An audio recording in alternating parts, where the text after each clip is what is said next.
So, we're live for a posthumous episode of We Gotta Believe. We thought it was a wrap. I said my farewells. We said goodbye to Mets Fans Anonymous and thanked everyone for the support. We did our emotional farewell as the team failed to make the playoffs for the 15th time in 18 years. And then we get a text message from Sales saying, you have 5 motherfucking advertisements next week, so you are doing another episode. So we're back, baby, but we're back because we love you. I thought we would get a break. I needed a break because, I mean, I look fucking disgusting right now. I am a ugly fucking human, and I did not want to have to put my mug on this stupid show with you guys again, but here we are, man. Ugly enough. I love how we just do these every day. We stream them because everyone's working from home, from Corona and all this stuff, and they can tune in. But like, we could also just record this podcast like everyone else does and just not have it on video. But ourselves and our viewers to this ugly mug, and I'll tell you what's happening. There's 2 things right now that's making me ugly. The stress. Number 1 is the goddamn worthless Cleveland Indians. Worthless. The only team more worthless than you is the Minnesota Twins. God damn it. How do you that game was fucking And I'll tell you what else. I received some news today, Clem. The most disturbing, I'm not even kidding right now, I'm being dead serious right now. The most disturbing news for all of society and mankind I heard today. There is talk of abolishing the snow day. Oh, God, no. They said they've seen how well Zoom has worked, that if it snows from now on, they'll just be like, you still have school today, hop on to Zoom. I'm really not kidding you. The rush, the feeling, I'm old enough to remember the phone call when the phone would ring at like 5:45 in the morning because the chain was starting and you knew that meant you had a snow day. The happiness I felt then, I really mean it. I don't think I've ever felt happier in my entire life. Fuck the birth of my kids, forget about anything else. The moment when you realized you had a snow day and it was time to go sledding and snowball fights and build ice forts and shit, it was the best feeling in the world. Can you imagine now? It's just like, nope, you don't get to do any of that. You have to go you have to go to school over the computer. That's horrendous. I thought of that a few days ago with Sienna being here. I'm like, could they just do this on a snow day? Be like, hey, everyone, we're going to do that whole Zoom thing again. Everyone get your laptops out. And I didn't even tweet it because I didn't want it to go into the existence, go to some principal who's following me or some fucking, administrator. And I didn't want to be the person, the Archduke Franz Ferdinand. I didn't want to murder the snow day. And the fact that it's out there, it's like these kids, as much as if life didn't suck enough, from like missing like whatever year of your life, whether it was 5th grade, 8th grade, when you're like the king of the school, or you're just sitting at home with your shitty parents all day, you then lose the snow day. It's honestly unfair. But you know what? This is it. It's the checks and balances of life. Perfectly balanced as all things should be, Kev. We grew up. We said we're the perfect generation. Remember life before the internet, life after the internet. These kids, they grow up, they can just watch fucking HD Avengers Endgame, the last hour of Endgame, whenever the fuck they please. True. We had to like go to Blockbuster, hope it was in stock. It wasn't in stock. You were fucked. You just drove home, the worst ride home. So this is kind of everything check and balancing out. So I'm not going to shed any tears for the girl upstairs that can pull out whatever song she wants at the drop of a hat, doesn't have to wait on LimeWire. And then you find out it's like not even the right song, or as you're a little older, maybe not the same porn file that you were looking for, all that kind of stuff. You know what I mean? So it all balances out in the end. It's not even just the kids though, because the teachers, they love the snow days too. They can't go out and like have a nice beverage, have a nice Coors Light, get the day off. Like their days off are fucked, and now they got to watch your kids at your house. Brutal, dude. The TikTok of that kindergarten teacher go viral, where the TikTok of her like trying to teach over Zoom, like turn your camera on, turn your microphone on, Jacob, and everyone was like, oh my God, shoot me. That girl. When she saw it was a snow day, she'd crack open a Coors Light, take it to the face, Blue Mountains. You know what you do? You take your Coors Light, you go put it in the snow. Snow, yes. Then a snow beer. The snow Coors Light, where you just pull it out of and it's got the like ice chips on it. The mountains are like so blue, they're turning purple, and you chug it down knowing you don't have to go see those little fucking monsters. Now all of a sudden, Zoom all day long. You know what else you do though? You know what else you do? You still crack a Coors Light. You have your Zoom. And you're like talking to your kids, and you're like, okay, kids, 1 second. Or go. Oh, whoops. Okay. Never mind. You didn't see nothing. You didn't see anything. So Coors Light can get us through all the tough times, which I'm going to need him. I'm going to need him, boys, because the Yankees are definitely going to the World Series. I don't know if they're going to win, but they are for sure going to the World Series. And the only way I will be able to tolerate that, the only way I'll be able to deal with that is twofold. Number one, I will drink my ice cold Coors Light. Brewed in Denver, Colorado. Golden, Colorado. You're going to celebrate responsibly too, Kev, because I know how you are. You're going to be a responsible person. You're going to celebrate responsibly. Thanks to our good friends at Golden, Colorado. Celebrate the Rockies. Pop it all for the Coors Light. That and just making fun of them saying that it's 27.5. That's all I've got. Because it is, though. This is some bullshit. This is fake. I will give it to them. They are going to play well in the playoffs. I think they will go to the World Series. But if they win it, it's 27.5, bro. 27.5, bro.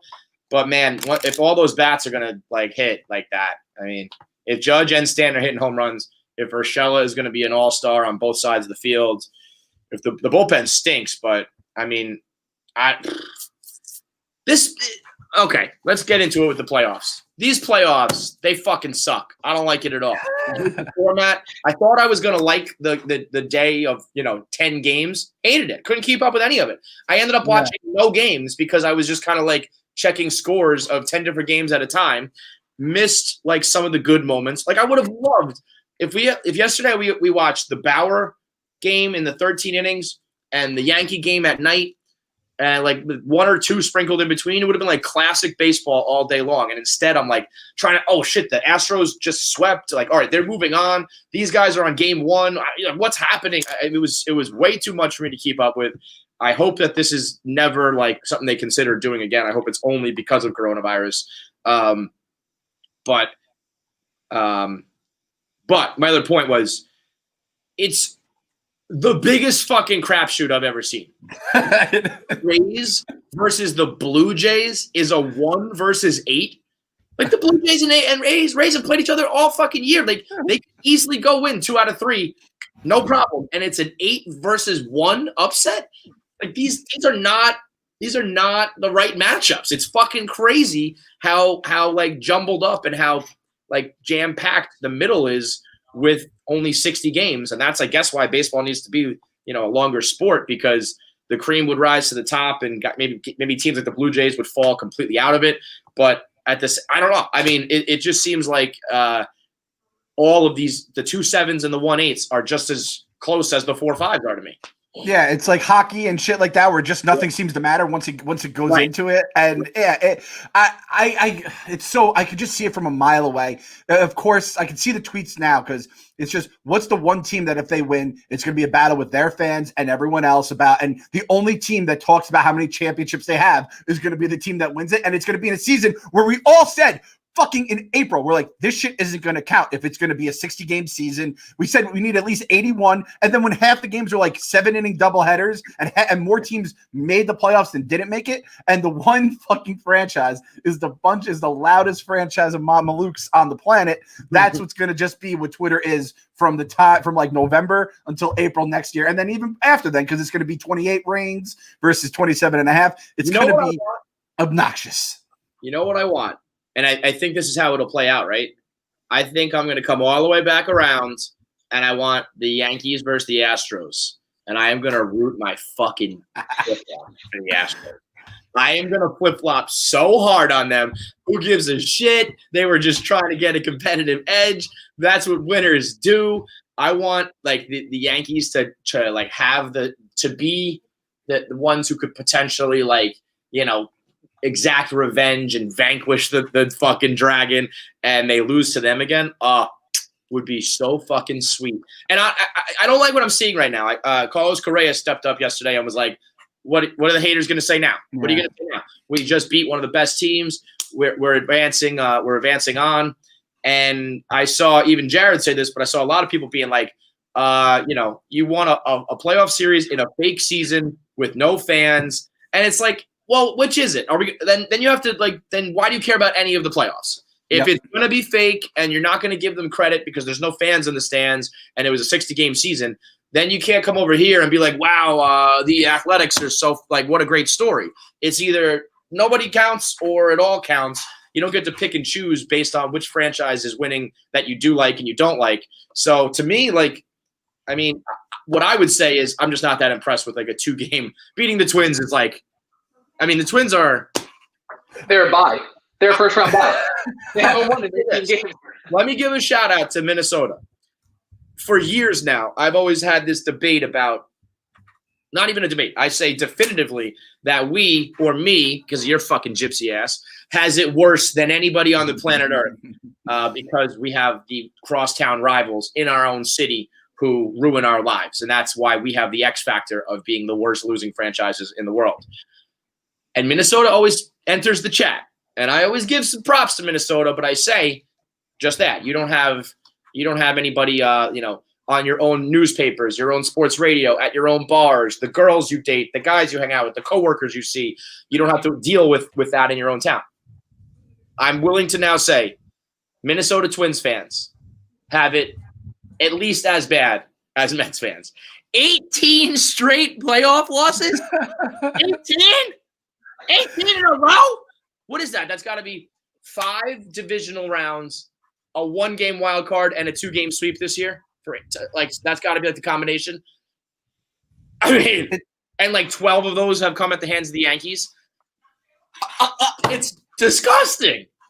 The worst part about it is like everyone and Twins fans always do say that, and I always just like shut the fuck up. And it's not even from like a place of hate because I can empathize with them. It sucks, but like as a Yankee hater, I'm always like, you fucking Twins, stop losing to the Yankees. Like stop getting to the playoffs and then just being a fucking speed bump from the Yankees. Because like when the Angels would make it, all the Yankees fans would shit their pants and be like, oh my god, we have Mike Scioscia. Yeah. He's playing National League Baseball in our heads. But the Twins face. Yeah, the Twins could just never do it, and it drove me crazy. And the last time the Twins won a postseason game, I think we talked about this like during the weird Corona where we were just like going through random shit, was 2004, and it was game 1 of the ALDS, and the winning pitcher was Johan Santana. Oh, that's how it was. It's almost like the curse of the Johan. Like they shipped Johan Santana to the Mets, which was like a plague on his career, pitched a no-hitter, and then his arm exploded or his shoulder, whatever the fuck it was. And it was Johan, Juan Rincon, and Joe Nathan were the 3 pitchers that combined for 2-0 victory over the Yankees in Yankee Stadium. I remember us idiots were probably like, all right, Yankees are cooked. And it's actually good. In a way, though, think about this, Kev. Think about this. This is good. That win, if the Yankees lose to the Twins in the first round, the Red Sox do not beat the Yankees in 2004, the entire comeback doesn't happen. The Red Sox may win the World Series. But that 2004 season, in the end, the butterfly effect, that was a good thing. The Twins made this all possible by doing whatever had to happen. All the fucking pieces fell into place for that to happen. And I have to just they're the Tony Stark of baseball. They they did it for us. They sacrificed ourselves unknowingly at the time to allow like the basically. I mean, that's really got to be like the curse of the Yankees, right? Until they win, you can't really. Oh, I guess 09 always sneaks in. 09, no, 09 counts. Yeah, it sucks. It drives me bananas. So yeah, I also just want to put this on the record. I accepted the Astros apology on February 13th. I personally accept the Astros apology and consider it all water under the bridge. So I have been Team Astros since they fucking apologized. They came out, they made their peace. I don't think they even actually apologized, so I was accepting what was supposed to be an apology. There was no apology, but I accepted it. I gave it for them, and I accepted it. And all you fucking assholes, unless you're a team that, like, if you're a Yankees fan, I guess a Red Sox, did they lose to the Astros at some point? A Red Sox fan, a Dodgers fan, even like as a Mets fan, we lost our manager because of it. That's fine. The Astros are our friends. I've been saying this for years. They beat the Yankees for us. That game 7 in 2017 with Girardi there. Like that team could have won the World Series very easily, right? They could have won the World Series. Thank God for Aroldis Chapman and the Houston Astros for those games, because I mean it would have been bad had the Yankees got over that hump. And that's what makes me scared is that, like, I think they just need to get there and get out of the AL. And, you know, this would be the year to do so. And if it's going to be Judge, Stanton, like, you know, tag teaming it with everyone else starting to contribute. Yeah, but it's like the Yankees bitched and complained about the Astros all spring training leading into the season. Every time they played them, I think that if it's gonna shift their focus and they're like so like dead set on like slaying the dragon, like you said. And I kind of like Correa doing it because like the bad boy Pistons, he's like, I don't give a fuck. Like you guys can't stop us. That kind of shit like gets me going. Correa was playing the, you know, we didn't cheat card, and then like, why are you guys so upset card sort of thing. if they're just like, we don't give a fuck, then I'm all in. I want Bregman to be like, wow, wow, wow, boo-hoo, boo-hoo. Come fucking beat us. Come fucking beat us, and then you can talk. Until then, shut the fuck up. Anti-hero shit. Like A-Rod. That's what A-Rod was with that. So everyone fell in love with A-Rod with the Yankees. He was like, I'm gonna keep playing whether you guys like it or not. And they win a game, they give high fives and mound, and then on the way back to the locker room, they all just hit a trash can on the way out. That's what you do. You piss off everybody, and I will love you. I will follow you to the pits of hell, Houston. Yep, I mean they hit it like the "play like a champion" today sign. Like they just walk up and they strike. Yeah, man. Listen, I have definitely done my fair share of clowning on them. I love the Joe Kelly incident, but I mean, beating the Yankees and hating the Yankees trumps absolutely everything. The Astros could have. Okay, if the Astros cheated against the Mets in the World Series and beat them, but then we're playing the Yankees in the playoffs this year, you would still root for the Astros, wouldn't you? Yeah, I probably would. Just because it drives me nuts. It would drive me nuts losing to them, but like I don't have to hear all these fucking idiots on my timeline, people in real life, and it's like, yeah, of course. I regret rooting for the fucking Yankees against the Phillies in 2009 because all the Gabagool boys came back out of the woodwork again. Banish them from my life forever. Send them back to the upside down where they belong. I don't want to deal with them anymore. Even last night at like the sports book watching them. Hang on a second, Kyle. What did you just say, Club? I rooted for the Yankees against the Phillies, and I regret it. I've said this on the podcast before. I did not know that. We're in a fight. We are in a fight. Think of this was the problem. I wasn't thinking clearly at the time. I didn't know the Yankees were going to go on a fucking like drought too for like eons. You know, you needed a fucking Mets Fans Anonymous sponsor to talk you back from that insanity. Oh, stop it, Kevin! Oh, you forget 07, 08 really quick because the Phillies at that point they were the team. I lived right through it. I fucking hated the Phillies too, but it's always the lesser of two evils. Always, no Philly fans in your life. You don't have to see Philly fans every fucking day. Well, and that's why I regret it now. I didn't have it at the time, and at that point, this is the other thing too. I didn't realize is the Phillies had already gotten their World Series, so it was just going to be adding on to more. It's like who gives a shit at that point? And that's why that's why I was been fine with it. So I regret it. I regret it at the time. If I could talk to that fucking idiot back in 2009, I tell him a few other things as well that I don't like about him, and I tell him to root for the goddamn Phillies. We do a question in ATI. That's like if you could time travel back in time and you could only say 10 words to yourself, when would you travel to and what would you say? Clem should go back to 2009 and be like, don't root for the Yankees, you stupid, dumb asshole. Fuck. All right. So who are we rooting for here? Who are we rooting for the playoffs? Who are your teams? I guess it's just whoever is facing the Yankees is the answer. Yeah. Well, always, forever and always, my two favorite teams, the Mets and whoever's playing the Yankees. Yep. But let me look. Let me just pull up like a bracket. Because I got to see who's left. I thought I was going to be able to root for the Padres, and then you reminded me of those assholes on Twitter. He got tattooed too, that cocksucker Paddock. He got tits lit up. Yeah. And then I saw someone say that like the Padres are going to be cursed by like it's going to be like a 9/11 curse, like they're not going to be able to win because of those tweets. And I kind of got down with that. I was like, I kind of like that. That'd be a fun storyline. Like you're never going to win until you like delete those tweets or some shit like that. Yeah. I was going to try to root for them, but I really couldn't. And come on, don't you just fucking hate how every goddamn website now doesn't allow ad blockers? That's it's the worst. It's the worst. The death of the snow day and the death of the ad blocker. It's like just let me on the goddamn website.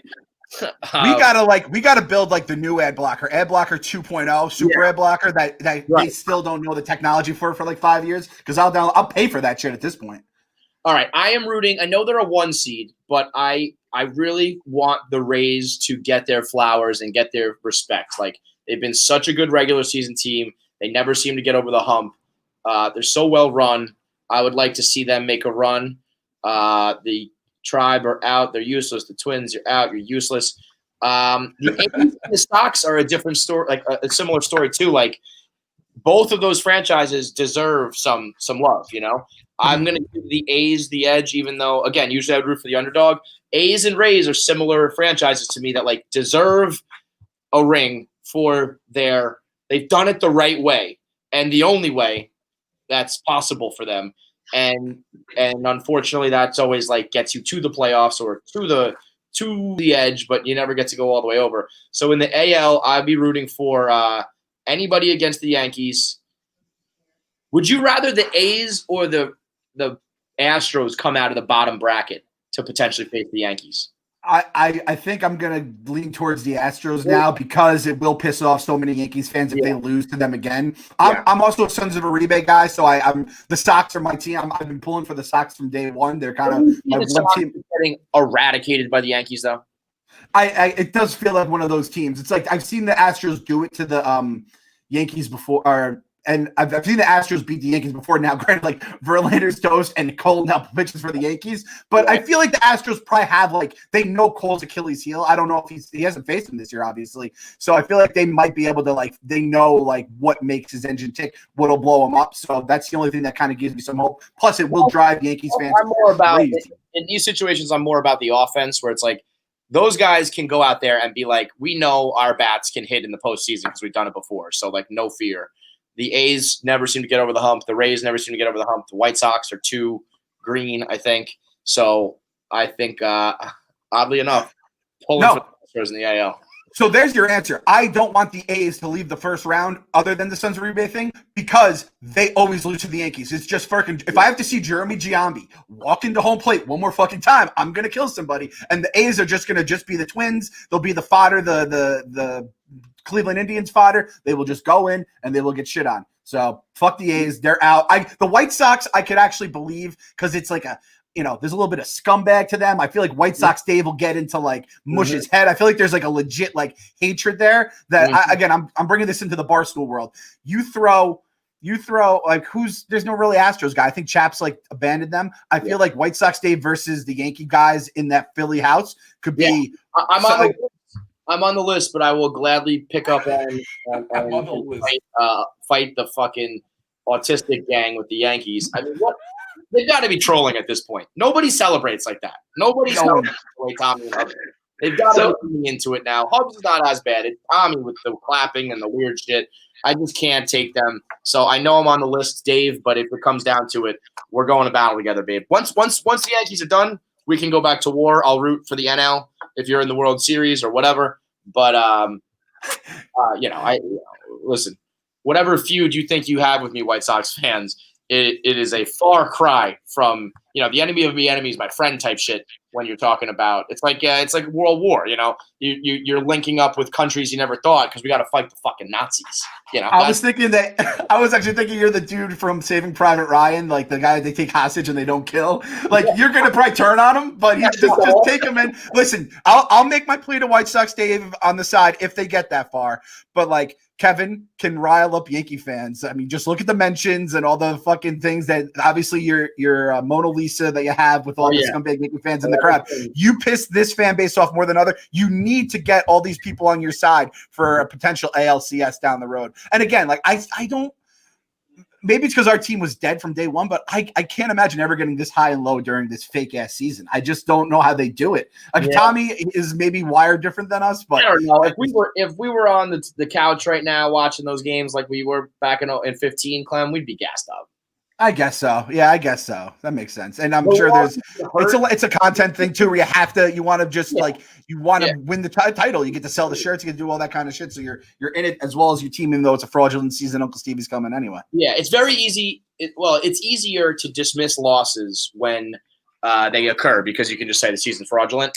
When you win, it's like everything else. If we win, it's a real season. If we lose, it's a fake season, and that's only translating to the playoffs as well. As far as I'm with you on the Rays too, though. I also want Rays Marlins, so it's just a complete shit show of a World Series, and it's Marlins. Let's talk about the Marlins in the NL. That's what 1-1, Nick.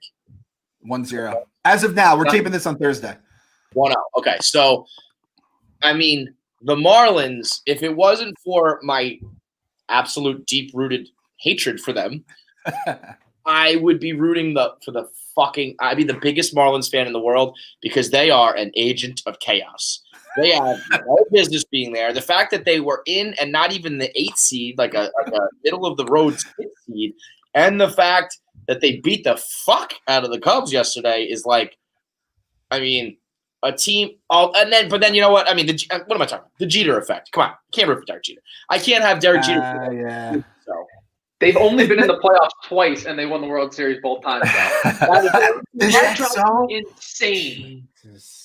They're only top 97 and 03? Yeah. They've only been in the postseason twice. Man, fuck that goddamn team so much. Franchise, man. It's like us, though. When we make the playoffs, we make noise. I don't understand how this happens. And granted, they go all the way. I hate to say this. I feel like there is a little bit of Jeter juju coming on right now. Because, like, Mariah Carey's saying how, like, he fucked her so great. It was sensual. Like the butter soft skin or whatever. I was like, oh, that's disgusting. How about the fact that Derek Jeter was only the second guy that Mariah Carey fucked? That's crazy. I mean, it's not crazy. It's Derek Jeter. Yeah, Jeets. Yeah, Jeets is the thing for a reason, right? Man, she said they flew down to like Tampa or wherever as soon as she got divorced. There's always the one person when you get out of a breakup and you're like, yo, I'm single now, let's fuck. For her, that was Derek fucking Jeter. Oh man, that must have been a hell of a little affair, no doubt. It's hard to root for Derek Jeter now that you say it. Hashtag respect and shit. Can't root for them. I don't really like the Cubs. I don't have a problem with the Cubs, but I find it hard to root for them. But anybody against Jeter, so let's go Cubbies. The Reds losing that game, I think, is crushing. I think that's it. I mean, in a 3-game series, you lose that game in 13 innings, 1-0, when Bauer did exactly what the 7 seed. You know, that was the fear. You're playing the 7 seed, but Bauer is going to win you game 1, and then your back's against the wall. I think if the Braves, even though the Braves are a notorious playoff choker, that game's on, I believe, right now, right? 0, they're in the second. Bauer, like, kind of low-key shit on the offense for not scoring. Yeah. I was like, my man, you're not cut out for the Don't come here. That's it. Don't come here. You're not that. This is not the place for you, homie. At the top of the bracket, Dodgers, Brewers. The Brewers, you know, shout out to Yelly, but I don't know. They don't really do anything for me this year. Like the Dodgers would be fitting too. Like it's kind of like always felt like the fake fans and all that stuff. They actually win the World Series in a fake year. Yeah. It would be kind of fitting if that worked out like that. And I will say this too. Trevor Bauer, he may win the Cy Young. Jacob DeGrom's been dealing that shit for like 5 fucking years. Like the team just don't score a run. And he doesn't fucking throw them under the bus in a playoff game, no less. Yeah. I did like the chop on the way off the mound. That was cool. But you got to make sure you win that game. You should probably do that when you have a lead, not when you're walking out 0-0. And then I think an interesting matchup here in the NL, the most interesting in the first round, I find to be the Padres and Cards, because to me, I know Mad Dog Russo said recently that, like, I think he said the Padres and the White Sox, but certainly the Padres aren't going to win because they don't have the championship pedigree. And I know that a lot of like baseball stats guys and modern very pragmatic baseball fans were laughing at him, saying that's stupid. And I understand why it is, because, you know, you say that about a team until all of a sudden they're not. The Astros were fucking trash until they're not. But I do kind of believe in that. And I think it's playing out here. We'll see what happens in the series, because the Cardinals are the polar opposite of that. The Cardinals are the Yankees of the NL, you know, always there, no matter what. Once they get to the playoffs, they perform well. So it's like the new kids on the block who they don't have the experience or the confidence versus, you know, fucking Yadier, goddamn Molina, still out here doing it. So I feel like if the Cards handle them in like a 2-0 situation, it's kind of like proven Mad Dog true. Even though I know there's really no tangible, logical, intelligent reason behind it. But I do kind of believe in those things where it's like, you're the Padres, dude. There's a reason why the Sacramento Kings are never going to win the NBA title. There's a reason why, you know, probably why the Jets are never going to win another goddamn Super Bowl. It's going to be a fun game tonight, boys. But that, I think, is the most interesting matchup in the first round of the NL. So who do you want? Who do you want to face the Astros in the World Series? That's basically the question here.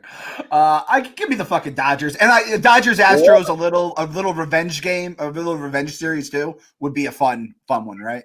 Man, the NL to me, I hate the Braves. I hate the Marlins. I don't like the Cubs. I hate the Cardinals. The Brewers are blah.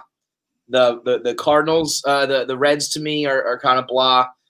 The Padres would be likable if it wasn't for the 9/11 assholes, and the Dodgers are like I don't want to root for the juggernaut one seed. Yeah. I hate the NL this year. This is no thank you. The Reds are the answer. The Reds are the answer. Jesse Winker, like that wasn't even a real rivalry. It was actually we appreciated him actually giving it back to us until he turned off the Instagram comments, which was a soft ass move, obviously.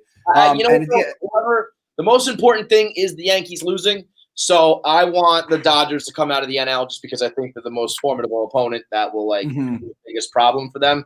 So that always ends up being the answer. That always ends up being the answer. I think about myself every October. I'm like, I want this. I'm like, oh wait, if the Yankees go all the way, I need the best fucking guy to stop them. That's always what it is. Oh god damn it! Nothing changes. I will be fucking pulling my hair out if the Yankees go on a run here. I didn't have my Fleischmann product today, so I had to throw the hat on because when I don't have my Fleischmann products, I mean, you can't control this beast without it. I mean, if you've got a mop top, if you need to control the hair, Fleischmann is the only option because it's got everything from the shower to the styling afterwards, the shampoo and the conditioner, and you put the sea salt spray in to give it some control. You put the cream in to give it some hold. You eat the gummies to make sure that your hair grows and stays thick and nice. And I'm on camera like every day now with 1 Minute Man and the news streams and the rundown. And, I've always said we at Barstool are probably on camera to a larger audience for like 10 hours a day, way more so than your average television personality. And those motherfuckers get their hair and makeup done professionally for like a 30-second hit. And we're out here on TV for hours looking like this, looking fucking disgusting. So shout out to Erica and all her products because that's the only thing that makes me look even slightly presentable every day on camera. So take it from me.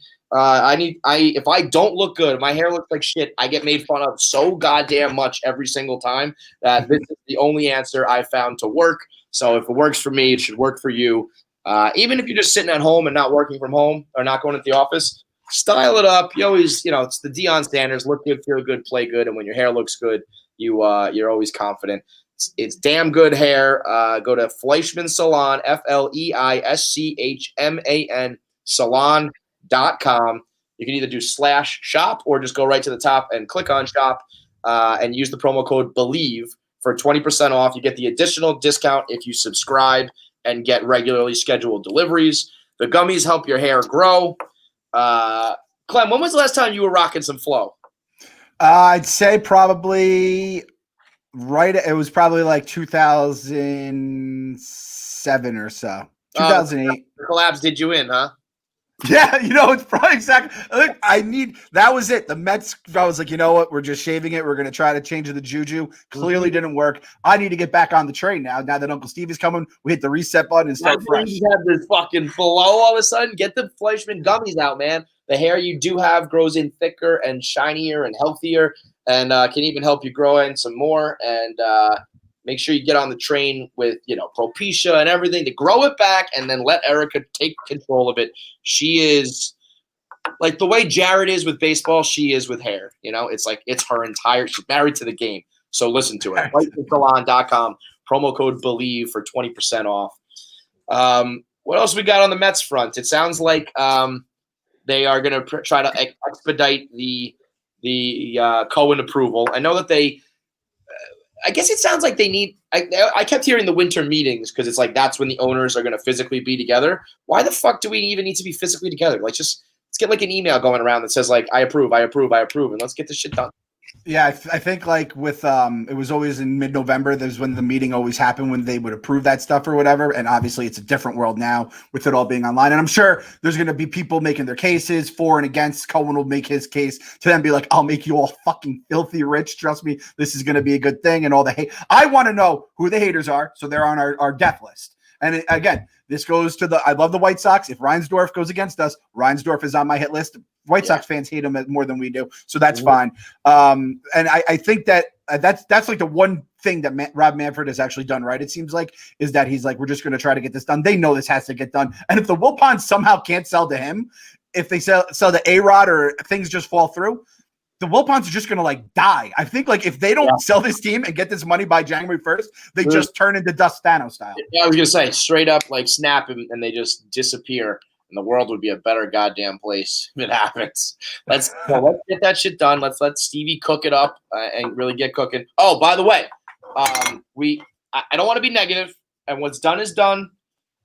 But we do have to mention, for weeks, every day in a row, we talked about how the Mets were not going to make the playoffs because they needed a comical amount of things to break their way. And every single one of them happened. They needed the Phillies to get swept, the Giants to get swept, and the Brewers to split on the final weekend of the year, along with them winning all the final 3 games of their season. They got the 2 sweeps and the split that they needed.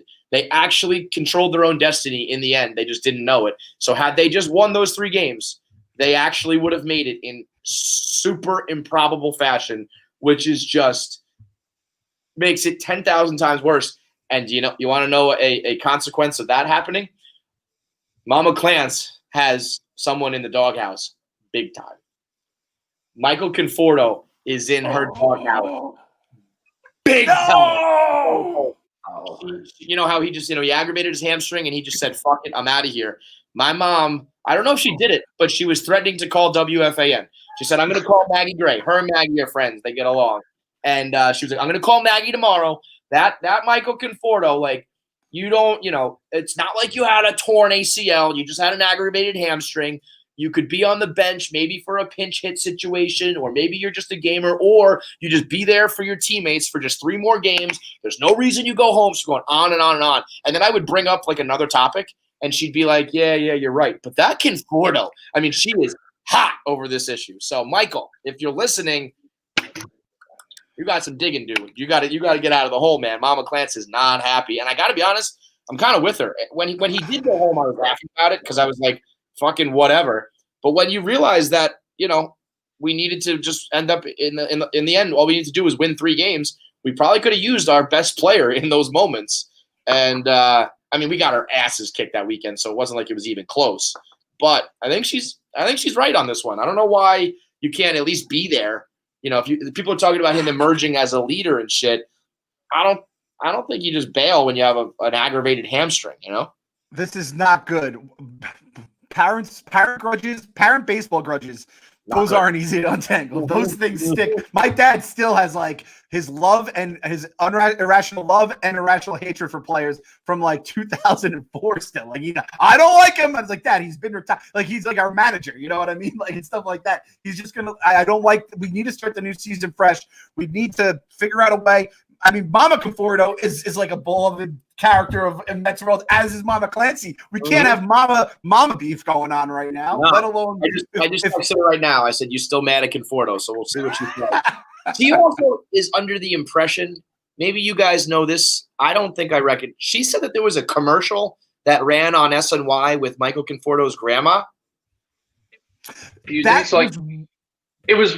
She said they're like her grandchildren, right? But it's like her holding the picture of Conforto, and like the first time I saw it, I thought the same thing, and it kept running. It was like that Boy Scout commercial. Actually, her though.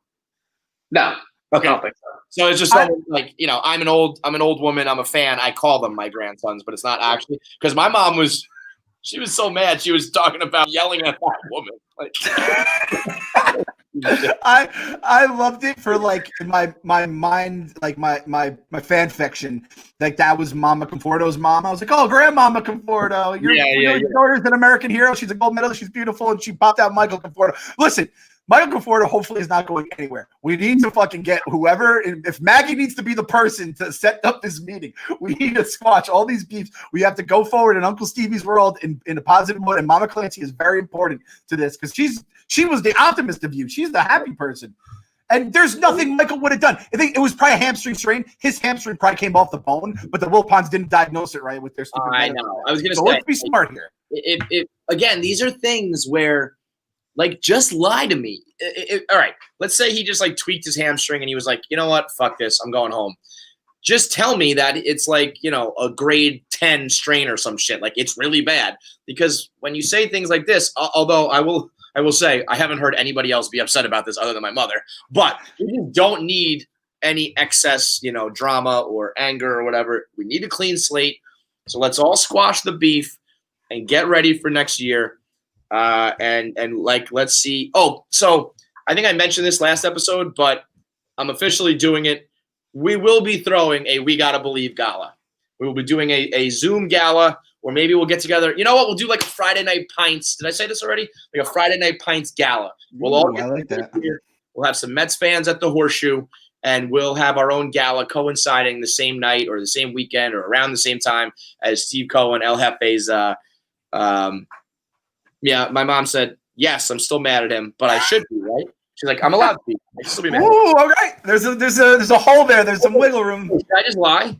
Should I tell her right now that he hasn't walked since the last weekend of the season? He still hasn't been able to get up off his. Yeah. You know what? I'll say something terrible. I'll be like, he found out like someone in his family has cancer or something. Jesus. I gotta have mom on my side. So we'll be throwing a gala.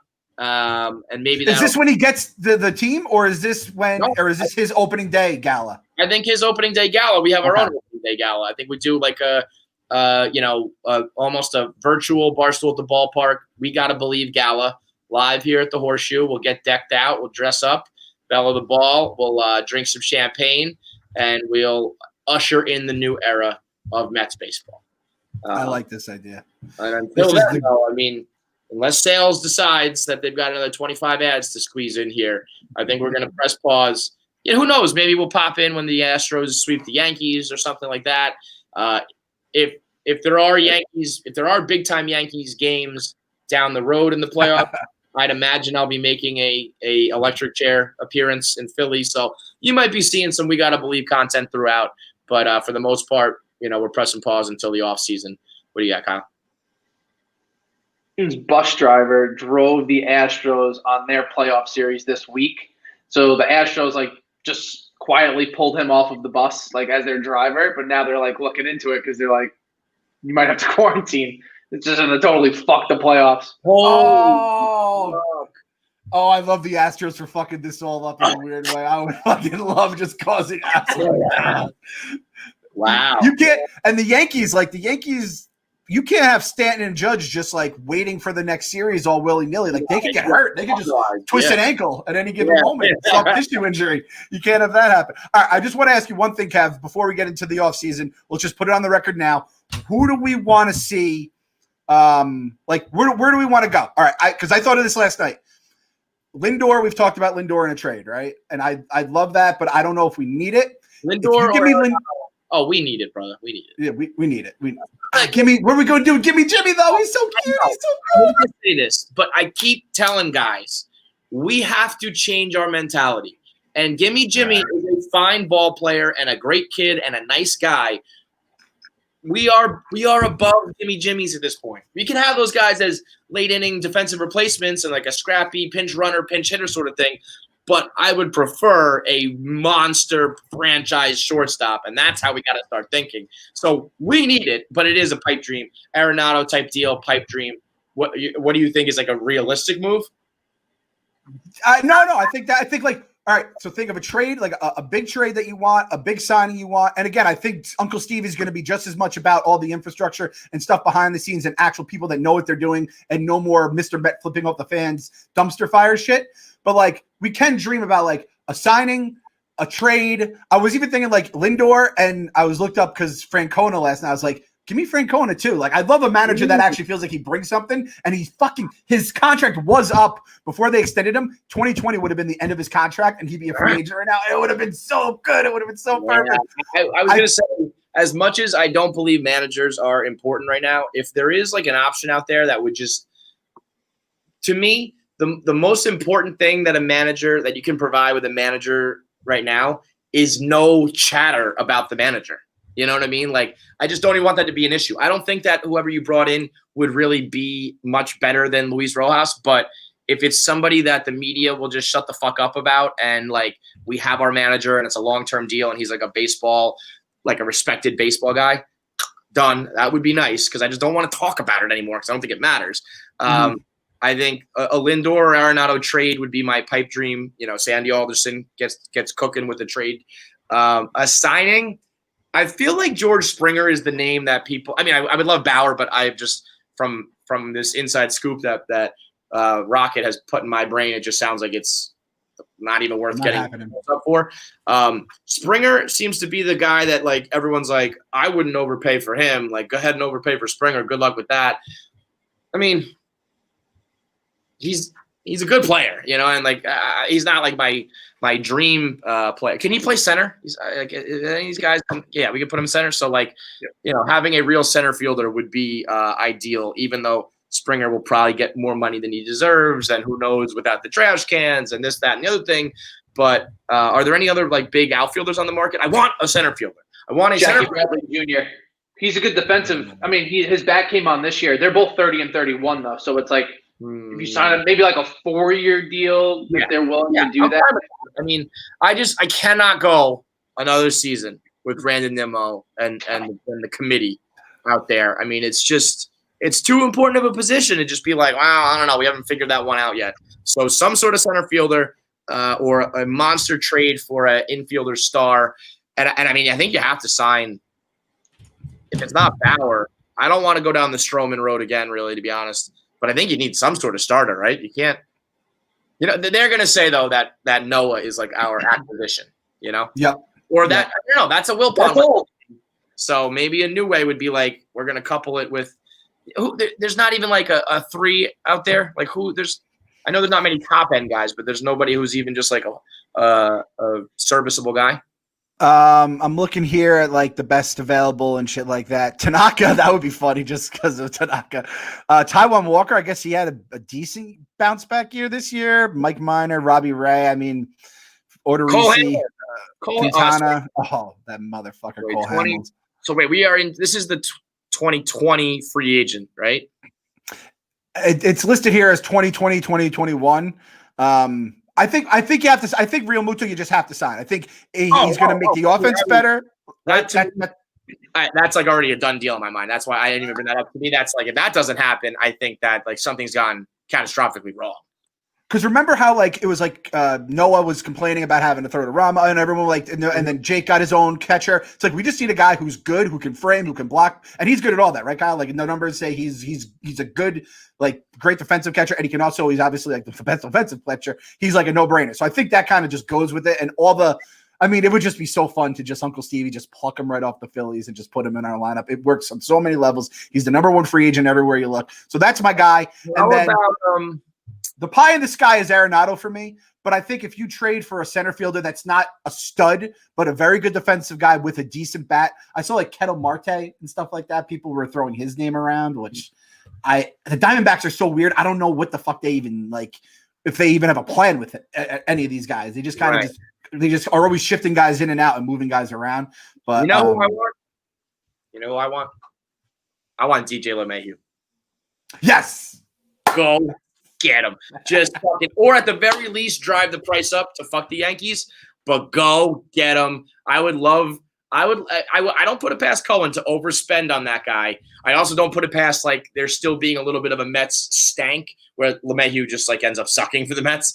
But taking like that, I mean, the Yankee fans fucking love the machine. Give me that guy, ruin the Yankees, and let me get some of that LeMahieu magic. He doesn't really fit. And Duhar has no spot. And they kept sending him up and down. Gio Urshela is like their guy right now at third base. His agent's pissed. He wants him off the team because they kept fucking his numbers by sending him back to the facility over and over again. And so if you could steal him, he was their best player 2 years ago. He was hitting like 330. I mean, at this point, do we think that I think the Jeff McNeil second base dream is over because they're going to keep playing Robinson Cano there. And then all of a sudden you're going to look up and Jeff McNeil hasn't played second in like 5 years, right? Like at some point that's got to like take its toll. Although I do feel like the squirrel is like you can just drop him in anywhere and he'll just play ball. But if you put LeMahieu, if you had Pete or Dom, LeMahieu, and then you got it like for the left side of the diamond, you make one of those big trades. That's where I don't know. I mean, third base is I think you could put LeMahieu at third though too. I don't know if he'd want to, but right, he did right. play third for a bit, and I think if like the Yankees really want to keep him, they will. I also think Steve Cohen might just fuck him and just which is another thing we could talk about too is like the whole Cashman rumor that wasn't even a rumor. It was just like Buster Olney trying to connect dots. I don't see that happening. It would be hilarious to see Cashman come over here, but he's under contract, and I don't see like. I think Cashman will be good no matter where he is. I think he's proven that with the way he built the Yankees on the fly here. It would be funny, but at the same point, like I don't know if him and Alderson mesh in terms of their outlooks on baseball, which is a very important thing. Fuck, that might be the job Cashman would have wanted as team president too. So it may not even be an option now. But LeMahieu, like I think Cashman is like he knows how to spend, obviously, but I think he knows how to do. He's found these diamonds in the rough, and that's what Sandy does. You put those two together, that would be a pipe dream. What do we do with Double Davis? I'm going to leave that to you. All right, so let's just start this off the bat because we touched on it with the second base, third base, Pete dilemma.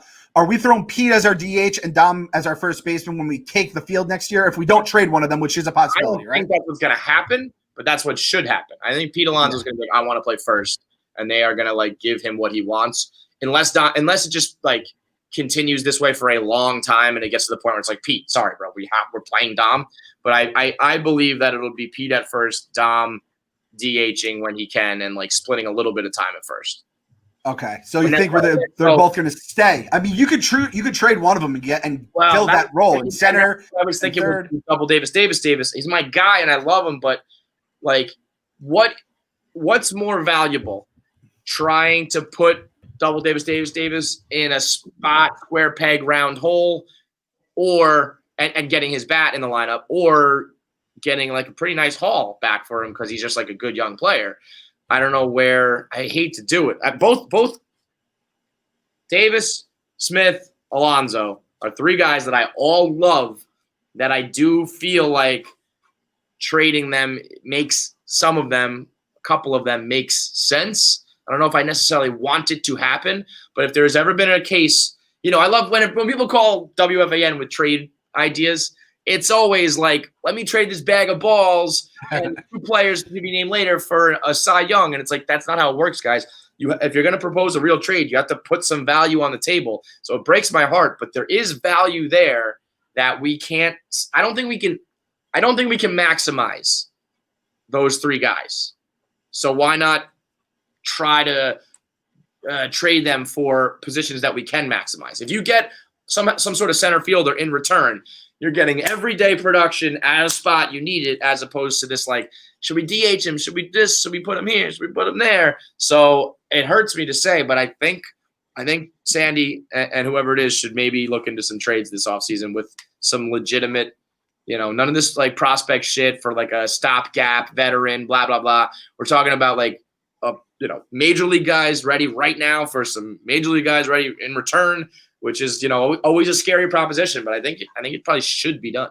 And I think they're going to do it because I can't imagine Sandy's like, oh yeah, let's just keep wheeling like guys into left field who aren't left field. Like, he's not going to want to see Dom Smith out there and doing all that shit. We already have Conforto probably in right for the foreseeable future. Nimmo, he's going to have to either go somewhere or he's going to get moved in these trades, right? Yep. And the good thing for us is that between whether it's, I don't know if we can move Cano because of his contract, but maybe we eat some of the money. But Cano, Davis, Pete, even because his defense wasn't great, or obviously Dom, who's just going to be a team's first baseman. But the other three, we could even move McNeil, which I don't want to do. I think for a myriad of reasons that we all know. But like the fact that every team is going to probably have a DH forever, that helps us. Like JD Davis, Double Davis, he can play on every team now because even if they have a third baseman or they don't want a shitty glove in the field, he can be their DH along with if we move a Rosario, a Gimme Jimmy, Nimmo. So I do think the DH helps. The DH is really helping us right now on many different fronts. As a baseball fan, but as a Mets fan, it is a very valuable thing at the moment. I mean, I think you have to move Nimmo if you're going to go get a center fielder. Have to. I don't know if you do a monster trade because this feels like a fantasy sports trade that just doesn't happen in the real world. But like Rosario should probably be moved, and like you're kind of selling low, but I think it's just like time to get what you can for him.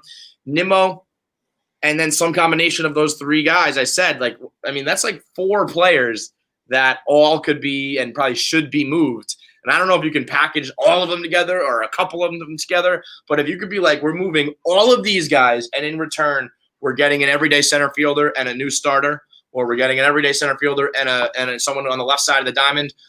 I mean, that would be, to me, like, you're getting value, you're getting talent in return, but the idea of finally putting round pegs in round holes, fucking peg me, Clem. Fucking peg me, baby. Give me the pegs. Peg me, Stevie. Peg us. Pegs in holes. Pegs in holes. Give me the pegs in the hole. Because I'm sick of forcing it. Lube it up and peg me right. And we got to say this too. David Wright, Cespedes, Stroman, Lowry, Ramos, all off the books. That fucking just dead weight. No offense, David. I don't mean to use a D word around you, but all that dead weight is off the books. Yeah. That is humongous for us right now. I can't believe David Wright's contract is only just now. Crazy. Yeah, so listen, it should be big offseason. Isn't even eligible for arbitration until after 2021. These guys are like locked in, young, cheap. You can move them and you can get a lot in return. He had $250 last year. Yeah. I mean, that, like, it should be a very active offseason with money and with trades. And we'll have emergency podcasts when big shit happens, when Uncle Stevie, when our Independence Day comes, we'll do an emergency podcast then. And again, it'll be an emergency podcast if it's worthy of one. It has to be a legit trade, a legit signing, all that stuff. We're not going to do it for a fucking dead Larry signing kind of a deal, which is gone. That's a thing of the past, but nonetheless. So in that case, hopefully we will be seeing you, 5 or 6 times in the offseason, because they should be an active team and they should be kind of going for it with the window being open right now. Go get Jake some help and cross your fingers, hope for big splashes, and just continue or begin to truly believe. Like we've been saying it for fucking 65 years or 70 years, whatever this team, how long this team's been around now. But, I don't always mean it when I say it. I never mean it when I say it. I mean it this time. There's something to actually believe in. So you got to believe. You got to believe. The dictionary definition of believe, not the how, is just believe because it's fun. Real one. You got to believe.